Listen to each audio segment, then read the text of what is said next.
career.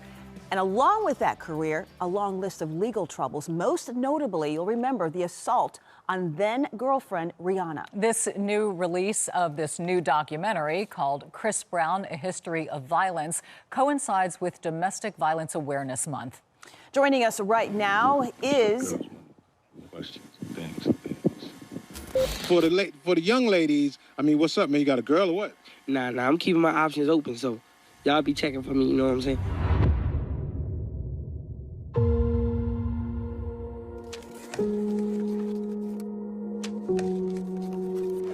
Uh-oh. Thank you so much. That's the type of stuff will get you in trouble, player.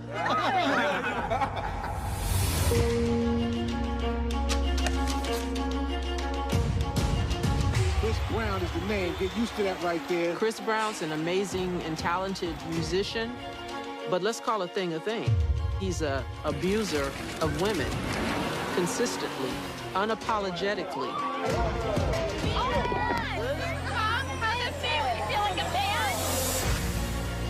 Did Chris pull a gun on that girl? When is your hearing for your restraining order?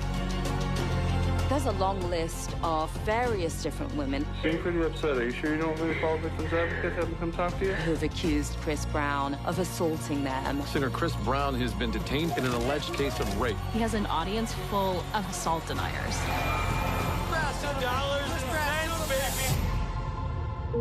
No, I have not spoken about this matter publicly, but that's the only way that he can be stopped.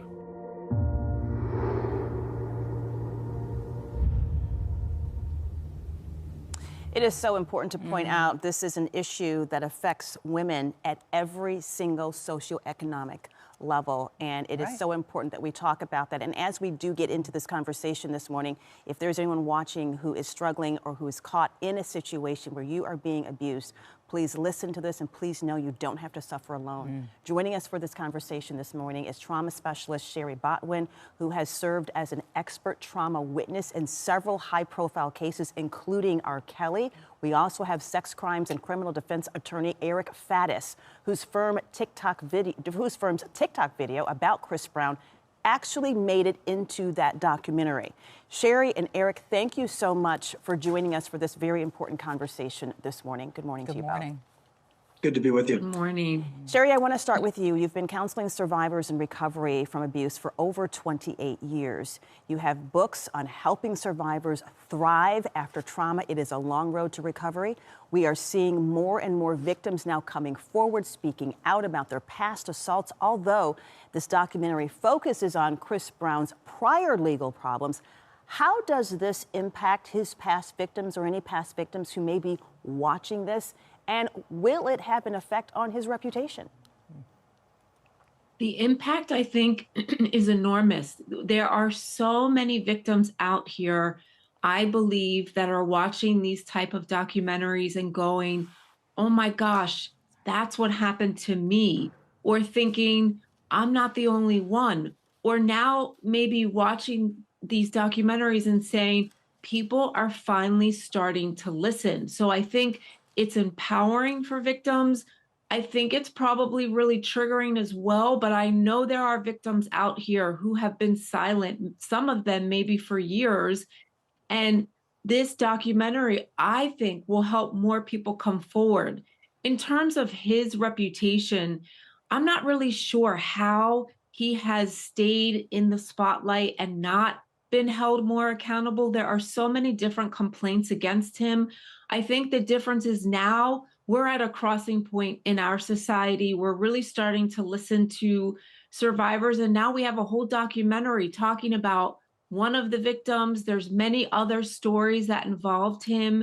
And I think what's going to happen is people will revisit these different stories that they've heard about him and maybe think of it a little bit differently. This is someone allegedly who has been committing acts of violence and has several victims, I think, for maybe 2 decades now. But now I think people are going to start to look at him a little bit differently.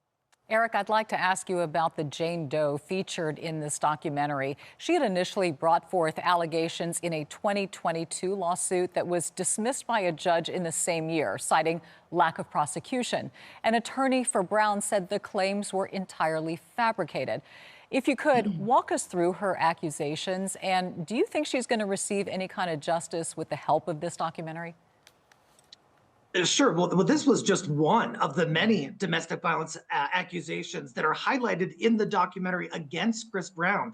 And you know, it's sort of quintessential in terms of this culture of silence, this feeling of isolation. You know, Jane Doe talks about internalizing shame and guilt, unfortunately, because that's sort of what our culture has perpetuated with respect to domestic violence. We've normalized this type of abuse. And so when a person comes forward, another thing to consider is that these incidents usually happen behind closed doors. There's not a ton of witnesses. The victim is not necessarily focused on like evidence gathering or things like that. And when they come forward, there's a serious backlash. And so that's why these claims sometimes get stalled in court and do not result in the type of outcomes that most would expect. You know, you bring up a good point in terms of these incidents, a lot of them, most of them happening behind closed doors. A big part of how an abuser keeps control over that victim is using threats and fear tactics. Sherry, you know, I'm wondering, with someone like Chris Brown, he's been able to continue a successful career despite all the legal allegations he's faced. And even in the face of cancel culture, like you mentioned, he has been able to stay relevant. Does his ability to stay in the spotlight reinforce some of those fear tactics against women who are victims? And what is your message to any woman that is watching right now who may be gripped with fear to even say anything or reach out for help? I mean, I think, again, this is a man who has a lot of money. He can use his resources to basically keep people silent. He can use his power. And I think, again, when it comes to the legal system, we have a legal system that can work. But when there's coercion, when there's threats, when there's fear of retaliation, sometimes the legal system doesn't serve a victim. And what happens is victims are continuing to be silenced or, like you said, threatened. When I talk with plaintiffs and I ask them, what made you come forward or why now? Many of them have said to me, I've been receiving death threats or I'm being bullied online or people are posting awful pictures of me, but they get to the point where they decide, I need to say something because whether I speak up or not, this person is going to continue to threaten me. So if I say something, at least then I can have more protection and more support.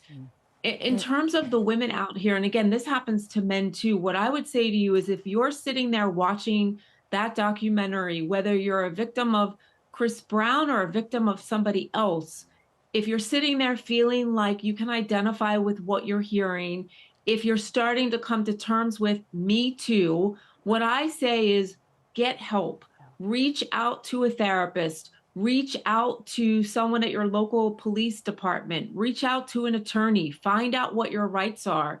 I think part of the problem is there are so many people out here who don't even know who to call or what to do. And many women and men, when they're victims, worry, well, I don't have evidence anymore. It happened 10 years ago or it happened 3 months ago.